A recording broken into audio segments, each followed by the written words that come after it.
গরমে যখন মানুষ হাঁসফাঁস করছে তখনও কিন্তু বাঙালি মাছ ছাড়া ভাত খেতে পারে না।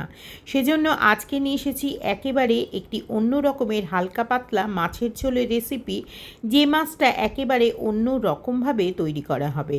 এতে না থাকবে কোনো বাটা মশলা, না থাকবে কোনো রিচ মশলা বাটা। এজন্য প্রথমে আমি একটা ফ্রাইং প্যান গরম করে নিয়ে তার মধ্যে আমি সর্ষে, কয়েক টুকরো রসুন ও গোটা শুকনো লঙ্কা রোস্ট করতে দিলাম ধিমে আছে। এবারে 3 পিস আমি দেখুন কাতলা মাছ নিয়ে এসেছি।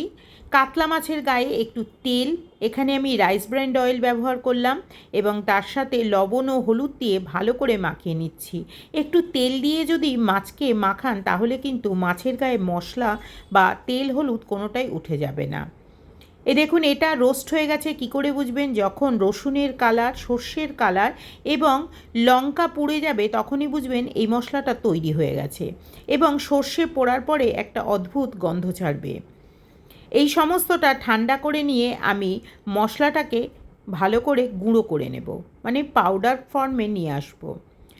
ফ্রাইং প্যানে, ওই একই ফ্রাইং প্যানে দিলাম একটু রাইস ব্র্যান্ড অয়েল মাছ ভাজার জন্য এবং একটু হলুদ দিলাম। হলুদ দিলে যে কোনো রকমের মাছ কিন্তু গরম তেলে পড়লেও সেটা কিন্তু ফাটবে না, কিন্তু হলুদ ছাড়া যদি তেলে দেন, নুন হলুদ মাখিয়ে মাছ আনলেও সেটা কিন্তু ফাটে।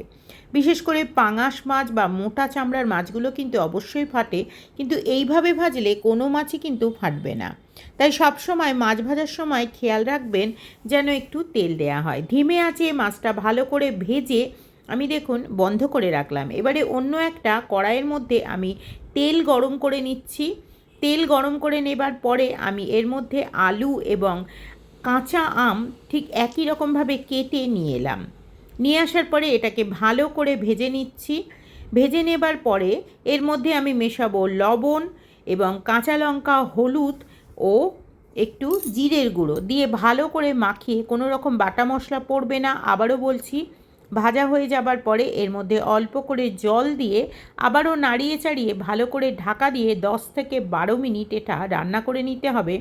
ঠিক ততক্ষণ অবধি রান্না করতে হবে যতক্ষণ পর্যন্ত না আলু ও আম ভালো করে সেদ্ধ হয়ে যায়। ঢাকা দিয়ে সেদ্ধ করে নেব।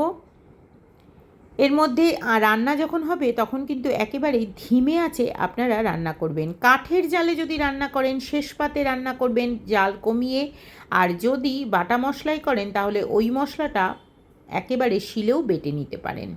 শিলে বাটা মশলা এবং কাঠের জালে রান্না কিন্তু অন্যরকম সুন্দর একটা স্বাদ হয়। সেটা শহুরে জীবনে আনা একটু কঠিন, তাই শহুরে জীবনে এইভাবেই আপনারা আপনাদের কিচেনে রান্না করে নেবেন। এটি হলো একটি পূর্ববঙ্গীয় রান্না এবং এই রান্নার সাথে ভাত ছাড়া কিন্তু কিছুই ভালো লাগবে না, তাই বসিয়ে দিয়েছি গরম গরম ভাত। মাছের ঝোল প্রায় সেদ্ধ হয়ে গেছে এবং ভাজা মাছটা একটু যেরম বসানো ছিল তার উপরে জল, লঙ্কার গুঁড়ো, এটা কিন্তু দেগি মির্চ, হলুদ গুঁড়ো, ধনের গুঁড়ো আর দিয়ে দিচ্ছি এর সাথে জিরের গুঁড়ো, সবই 1 চামচ করে দিয়ে ভালো করে নাড়িয়ে চাড়িয়ে নিতে হবে। নেবার পরে দেখুন একটা কিন্তু বেশ সুন্দর ঝোল ঝোল হচ্ছে।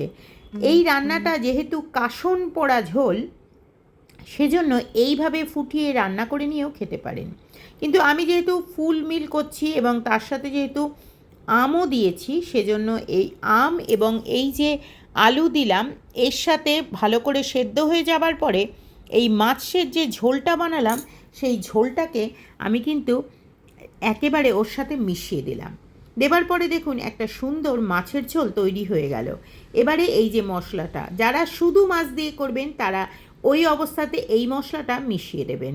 আর এইটা যদি বানান, এটা কিন্তু আপনারা দুবেলার জন্য সুন্দর করে গরমের জন্য রান্না করে নিতে পারেন, যেটা একটা সম্পূর্ণ মেন কোর্সের খাবার হিসেবে গ্রাহ্য হবে।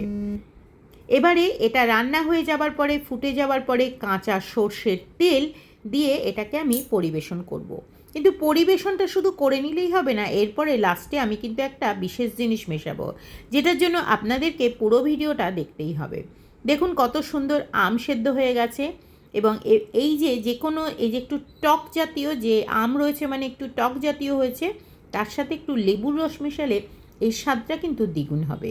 এটা গরম ভাতের সাথে খাবেন, খুব ভালো লাগবে। কেমন লাগলো আমার রেসিপি জানাবেন। আমার ভিডিও যদি ভালো লেগে থাকে তাহলে অবশ্যই চ্যানেলটিকে সাবস্ক্রাইব করে বেল আইকন বাজিয়ে পাশে থাকুন। যারা পুরনো বন্ধু আছেন তারা অবশ্যই লাইক, কমেন্ট ও শেয়ার করবেন। আজকের ভিডিও এই পর্যন্ত। আগামীতে আমি আবারও ফিরবো এরকম সহজ এবং সুন্দর রেসিপি নিয়ে।